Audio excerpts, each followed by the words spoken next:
welcome back. As you can see, I got some better video equipment. I'm recording off my phone this time, much better than my computer with the video I made the last time the other week. Unfortunately, the audio may not be the best. The mic I bought that's over there, it's a plug-in USB Type-C mic. For some reason, every time I try to record a video, I can't hear any sound, so I'm definitely not the most technologically advanced. I'm honestly a little bit better than like what your typical BoomerCon is in regards to technology these days. So I got a lot to learn in terms of making videos and YouTube content and whatnot. But I got better light and better video quality this time, so that's definitely an improvement from the last time. So like I said, we can only go up from here. All right, so this week I want to talk about basically a couple things. The first topic I want to bring up was what occurred with the GameStop stock last week. It occurred last Wednesday, Thursday.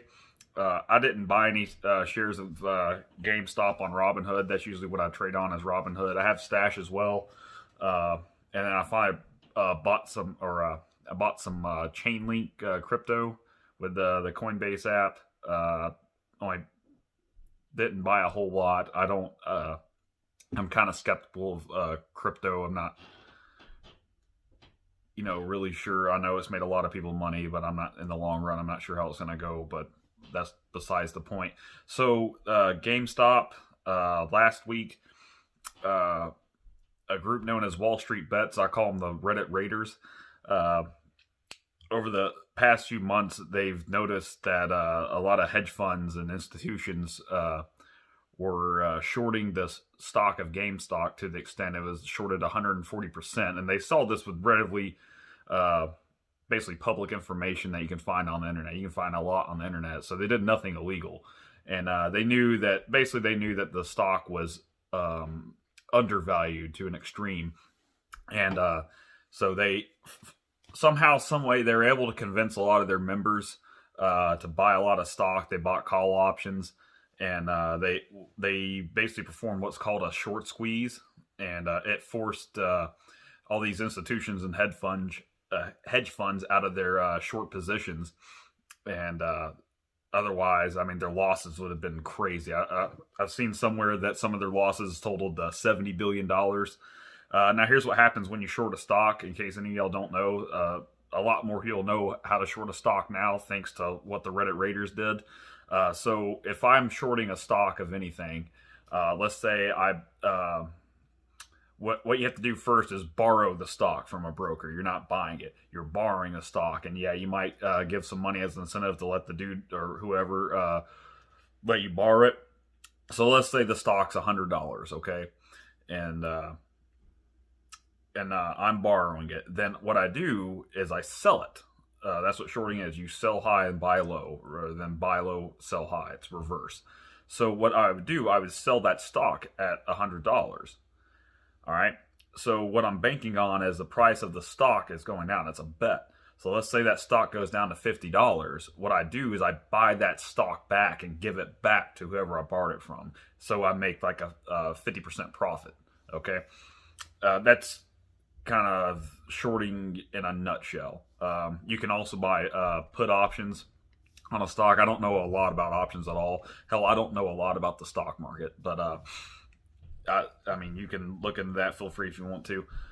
So all these institutions that, they're able, one of the big talking points when all this occurred, when these scumbags went on CNBC and all that, there was like hedge fund managers on CNBC, the president, CEO, I guess, of NASDAQ, whatever her name is, Janet Yellen, the former Fed chair. They're talking about market manipulation on behalf of Wall Street Bets.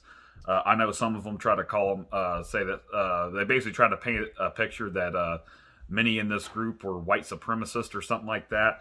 So just your typical smear tactics. The group now has like 6 million people in the subreddit. I'm part of it now. At the time, I think it was 3 million or something. To say that they're white supremacists, like, out of 3 million people, yeah, you might have some white supremacists, but are they representative of the group? I think not. It's like, I'm sure somewhere in that million there could be like a serial killer lurking amongst them, or a child molester or something. Does that mean that's what the nature of the group is? Absolutely not. But that's just corporate press trying to smear the good guys, which is usually the case. Anytime that you see something in the corporate press, you see someone that's painted as a villain, usually it's the opposite. So these dirtbags, after they got squeezed out of their short position, they're on TV talking about there needs to be more regulations. What they mean is they need the government to step in and make the rules that favor them and screw over the small guys.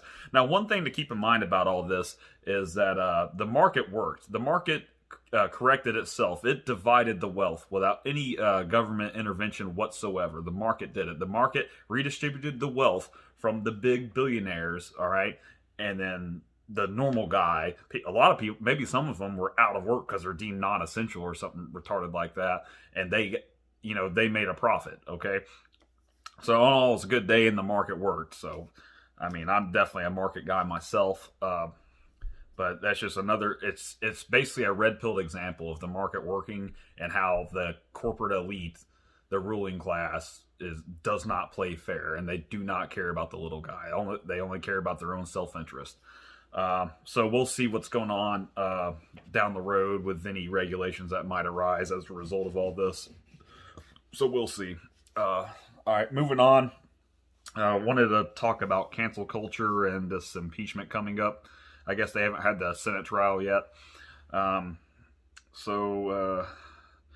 That basically what's going on now, and it's getting worse and worse by the day, is this cancel culture of media or politicians basically trying to politically assassinate or just ruin someone's livelihood over someone's differing opinion, basically, and they basically smear someone and call them all kinds of bad stuff, and enough people believe it, or these corporations believe it and whatnot, and they fire people, or someone loses shareholders or sponsors and whatnot. And of course, right now they're trying to cancel former President Trump. Many think that he incited the riots that occurred a few weeks ago on the Capitol. I don't know. I saw the recording. He said protest patriotically and peacefully. Somehow that's inciting violence. But, they just don't like the guy. They haven't liked him for 5 years now. So, I mean, what do you know? And then, of course, the House voted to impeach him again, and now it's up to the Senate for trial. I don't think the Senate will convict. You need 2/3 of Senate majority to convict a president, and I do not see that happening. But it's pretty absurd, and it's not going to unify the nation or anything like that. The guy's gone. He's off Twitter. He got canceled off Twitter. I don't know what he's going to do. He's down there in Mar-a-Lago, I guess. Who fucking knows? I know these people want to see him just completely ruined, in prison, possibly executed. I guess because he made fun of some people. It wasn't like he governed in a way that brought down the establishment or anything. That absolutely did not happen. So I just don't get it. I guess he just didn't, he just didn't rub people the right way. So, and honestly, who cares? I know I certainly don't. But whatever. I guess the hate Trump crowd, they really care. But I guess it's going to bring joy and happiness into their hearts. I don't know, maybe. But while we're on the topic of impeachment, just keep in mind, probably for the past 100 years or so, thereabouts, every president has basically probably committed something while in office worthy of being impeached, according to the Constitution. They have not defended or upheld the Constitution, whether they're declaring war on countries without congressional approval, bombing innocent civilians, or running up the debt. Well, that's all of Congress right there, but the president signs the bills. But every president's probably been impeached. Now, the thing with this impeachment fiasco lately, it started, obviously the first one to be impeached was Andrew Johnson after Lincoln. He was a drunk scumbag, and a lot of people didn't like him. And he missed being convicted in the Senate by one vote. If they had one more vote to convict him, he would have been removed for office. But he did not seek a second term. Or he didn't. I don't think he sought a second term. Anyhow, but the fiasco really started in the '90s when they impeached Bill Clinton. We all know he had affairs. Well, the one affair that we all know about is with Monica Lewinsky. According to certain stories of the Secret Service back then, there was more than one woman, but for whatever reason, well, actually, I know why there was a dress, but this got brought up to light. Now, is a president fornicating with other women or individuals, is that worthy of impeachment? I think not. Other presidents have done it. Kennedy did it. FDR did it. He had concubines, basically, and no telling how many other presidents, banged whoever the hell they wanted to. So it's not, really not a big deal. No one's perfect, but I guess they impeached Clinton over perjury and stuff because he lied under oath. But really, did he deserve to be impeached? Now, he wasn't convicted in the Senate, but after that, I think it just started a bad trend. Now, Bush wasn't impeached. Obviously, Obama wasn't impeached. No one was going to impeach Obama over anything. He was like the first black president. And, come on, who's going to impeach him? It just wasn't happening. Now, that's not to say, did things happen in his administration that, that should have been looked at with a little bit more harshly? Yes, absolutely. Same thing with Bush and Clinton and Bush the Elder and all of them. But now it's just, basically a president or anyone in Congress can just be impeached for anything, absolutely anything, whether they're too fat or too skinny, or they don't have the right hair color, or they don't wear the right shoes. So who knows? And that's the whole thing with this cancel culture. It's just completely out of control, right? And people think it's an effective way of just really how society should function, and it's absolutely not. It's just, I don't think it's a good precedent. So that's just my opinion. I think a lot of people want, they want, the politics to, be like they were back in, the 50s or 60s where no one really cared, pretty much. And it wasn't like Republican or Democrat, it's like, oh, who'd you vote for? I voted for this person. Oh, okay, whatever. No one really cared. There was no big, tribal kind of sense in terms of politics. You had the left versus the right and whatnot. But, I don't think it'll ever get like that. Honestly, the whole system is probably going to collapse. We're in massive debt. $27-28 trillion in debt and counting. It's not going away anytime soon. It's only getting higher. It's not sustainable, despite what the elites might say. They don't care. They have their own fortunes, their own private fortunes. It's not, if the whole system crashes, they can go move to some other country, or they have enough wealth and capital to have protection and food and whatever they want. So they don't really care. But it's going to be, your average everyday American person or whatnot. It's going to suffer when the dollar collapses, and we have high inflation and all that. So eventually it's going to come crashing. But what the question is, do we all realize that what we need is more freedom and liberty, or do we go the other way where people think we need more government control? So we'll see. I know a lot of people, think we need more government, and that's absolutely wrong. So that's kind of what I want to talk about this week. Hopefully next time I can get the mic working. I'm going to have to do some research on see how to use a plug-in microphone. And then over time, I'll get better at making videos, better at editing. Hopefully I was able to put some better content in this video, pop-ups and whatnot, in terms of things that I'm talking about. So we'll see. Yeah, I'm getting better. Thanks for tuning in.